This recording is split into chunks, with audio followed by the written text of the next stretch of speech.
for some of us, some people are like, yeah, that's a no-brainer, but people don't realize when you're raised like that, when that's what you've seen and that's what you've grown up and that's just what's in your head, like that's all my dad knows. And he's the hardest worker I know, but he always tells me that all the time. He's like, dude, I just need you to like tell me how to get out of this because I know I'm working way harder than you are, but what's going on here? And I need to just change my mindset. When did you like wake up and go, dude, I need to make a change? Was it that you needed more time with the family? Is it that you felt like, man, I'm going to die early because I'm working so hard? Or like, what made you decide to make that move? You know, that's a good question. I think there's a lot of things, but probably the two that stand out. So my dad, my grandpa, my brother, really my whole family comes from the construction world. And honestly, all of them are successful.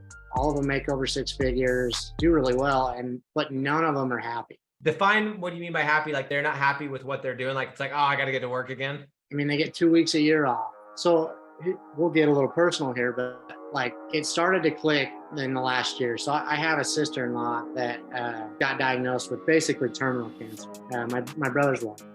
Damn. And sure, they had the income to give her the best available medical care, but like my sister-in-law is going to doctor's appointments that are literally like life or death, right? And my brother's at work, you know. Damn, dude. Like who wants to be that? Like who wants to be at work while their wife's, you know, dying, right? And so that was big for me, like, because that's like carpet cleaning. Even though I had ran my own business, and I did have. I don't want to paint this picture like I was a slave to my business, because we lived a pretty good life, but I didn't have leverage. Like I had to be there. If I wasn't involved, we weren't making money, you know. And so nothing's like totally 100% passive, but I knew that I needed to get into a vehicle that allowed me to scale bigger without me being babysitting, I guess, you know. So that, you know, if that happened to my wife or we wanted to do stuff, that I had the ability to do that. So how did you, because I can imagine when you started transitioning from being the person doing the work to being the person selling the leads, I bet you had so many things, so many, maybe not insecurities, but so many doubts of like, dude, who am I? Like, I'm just a construction carpet cleaner, that world. Who am I fooling? I think I can go make money online. Like, did you have a bunch of that? Because I imagine that coming from that world, you're probably like, that's for other people. That's not what did you have any of that? I feel like I probably still do, you know. Like every time I get a new client, it's like, man, do I really know what I'm doing here? The imposter syndrome almost that everyone seems to have. Yeah, for sure. You were super interested in real estate and like buying houses, buying apartments, all that kind of stuff. What was your plan before digital real estate with your real estate? Was it just when you heard of this model, was it kind of the same light bulb moment that a lot of us had of like, oh, this is like the same thing, but I could do it online? Or did you have that connection as well? Oh yeah.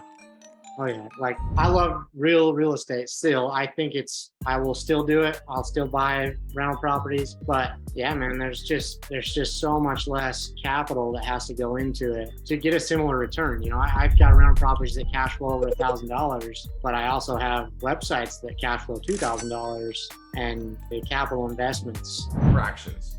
Yeah, right.